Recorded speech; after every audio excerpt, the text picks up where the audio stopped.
Hey there, parents. Let me ask you something.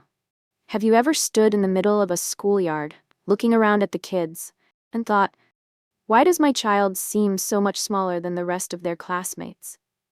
Or maybe, you've bought clothes for your child only to realize they're wearing the same size year after year.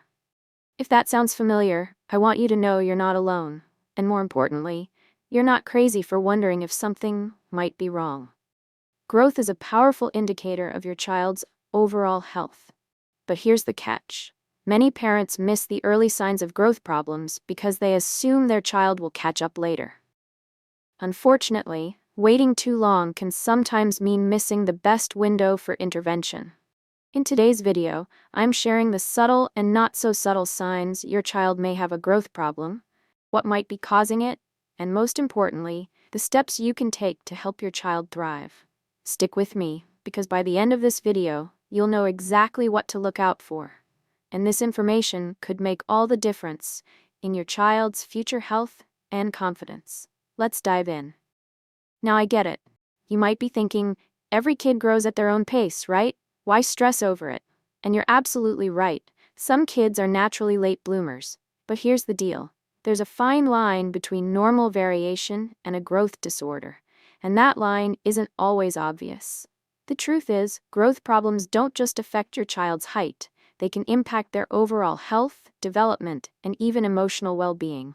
Imagine your child struggling with confidence because they're always the shortest in their class or falling behind in physical activities. It's not just about appearance. It's about giving them every chance to grow, thrive, and succeed in life. The good news? You don't have to be a doctor to spot the signs that something's not right. All it takes is knowing what to look for. And today, I'm giving you that knowledge. By the time you finish this video, you'll be equipped with actionable insights to help your child grow into the healthiest, happiest version of themselves. Trust me, this is information every parent needs to hear. Let's start with the basics. What does normal growth actually look like? During childhood, kids grow in predictable patterns.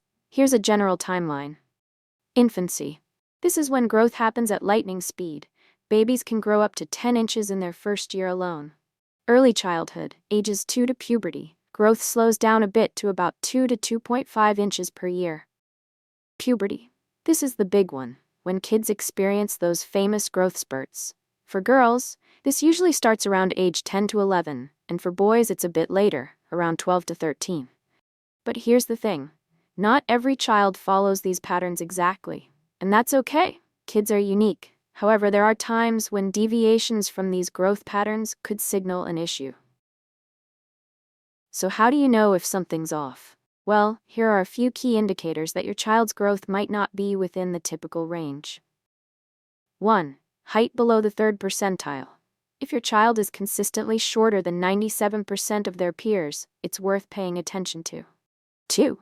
Growth stalls. If your child suddenly stops growing for more than 6 months during a phase when they should still be gaining height, that's a red flag.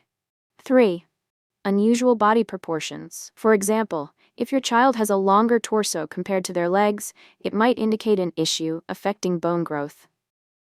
4. Lack of expected growth during puberty. If your teen doesn't experience a growth spurt by age 13 for girls or age 14 for boys, that's another sign to investigate. I can't stress this enough. Early detection is key. Catching these signs now can make a world of difference because the earlier you act, the more treatment options you have. Now that we know the warning signs, let's talk about why these growth issues happen. There's no single cause for growth problems. They can stem from a variety of factors, some more obvious than others.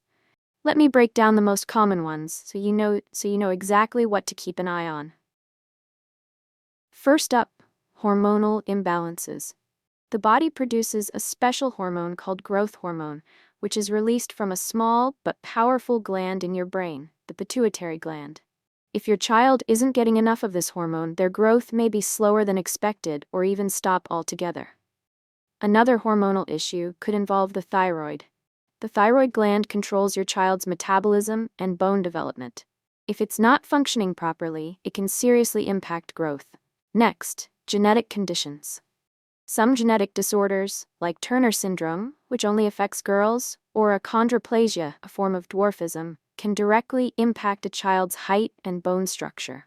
If you or your family members were significantly shorter or had growth issues, it's worth discussing this with your doctor. Then there's nutrition, a big one that's often overlooked.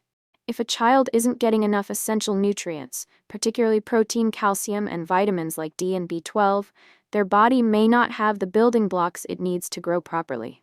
For example, a diet high in junk food but low in nutrient-dense meals can lead to growth problems, even if a child isn't technically underweight. Fourth, chronic illnesses. Conditions like Crohn's disease, celiac disease, and poorly managed asthma can impact the body's ability to absorb nutrients or maintain proper growth patterns. Even something as common as severe allergies, if left untreated, can sometimes affect a child's overall development. And lastly, emotional stress. This one surprises a lot of people. Severe stress or trauma, especially during critical development periods, can actually trigger something called psychosocial dwarfism. This condition can literally stop a child from growing due to prolonged psychological distress. It's incredible, isn't it? So many different factors can play a role in a child's growth, and sometimes it's a combination of issues. But here's the good news. Understanding these causes puts you in a position of power. You can start asking the right questions, getting the right tests, and most importantly, taking the right steps to help your child. Next up, I'm going to share the specific signs that mean it's time to take your child to a doctor. Trust me, you don't want to miss this. Alright, now let's get practical. How do you really know when it's time to pick up the phone and call your child's doctor? We've touched on some red flags already, but now I'm breaking it down into the top 5 key signs that your child may have a growth problem that needs professional attention. First one, height plateau. If your child suddenly stops growing for more than 6 months, especially when they should still be gaining about 2 inches a year, that's a concern. Kids don't just pause their growth without reason. Second one, delayed puberty. For girls, puberty usually kicks in around age 10 to 11, and for boys, it's around 12 to 13. If your teenager isn't showing any signs of puberty by age 13 for girls or age 14 for boys, that could signal a hormonal issue affecting their growth. Third point, consistently falling below growth charts. If your child's height always lands below the 3rd percentile for their age and gender, it's worth asking questions. Even if they're healthy in other ways, their growth pattern could indicate an underlying problem. Fourth point, unusual body proportions. For example, if your child has a longer torso but noticeably shorter legs, that could point to certain bone growth disorders. Proportionality matters when assessing overall development. And number 5, bone age doesn't match actual age. Doctors can take an X-ray of your child's hand and wrist to determine their bone age. If there's a big difference between their bone age and their calendar age, that's a sign their growth may not be progressing as it should. Now, I know some of these signs may sound alarming, but remember, knowledge is power.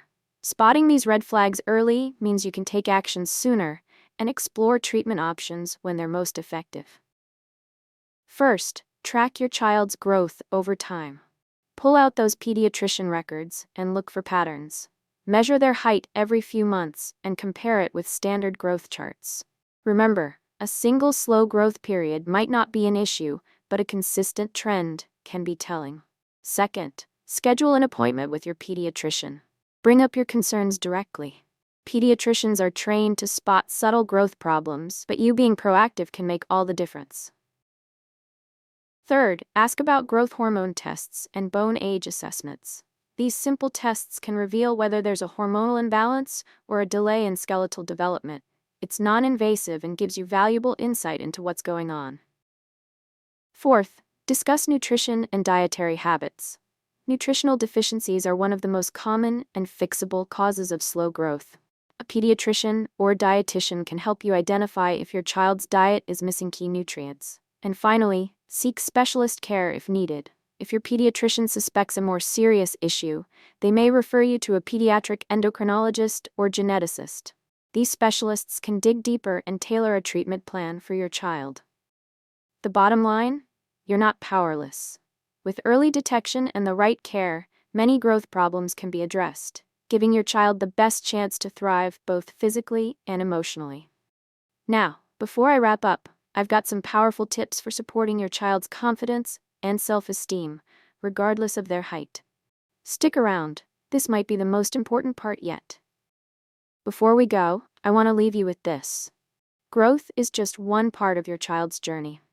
Regardless of their height or physical development, what matters most is their confidence, happiness, and sense of self-worth.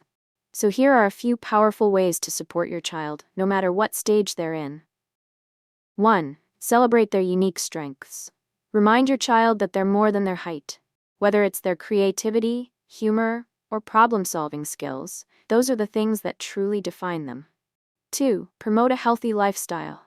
Balanced nutrition, regular physical activity, and quality sleep are foundational for growth and well-being. 3. Be their biggest cheerleader. Encourage positive self-talk and create an environment where they feel valued just as they are. Your belief in them can move mountains. 4. Normalize their experiences. Remind them that many kids experience growth variations, and it doesn't define who they are or what they can achieve. Remember, you're not on this journey alone. Being proactive and informed gives your child the best chance at success. If you found this video helpful, don't forget to like, subscribe, and share with other parents who might need this information. And hit that notification bell so you never miss a video packed with insights and tips to help your family thrive. Thanks for watching, and until next time. Here's to raising strong, healthy, and confident kids. Take care.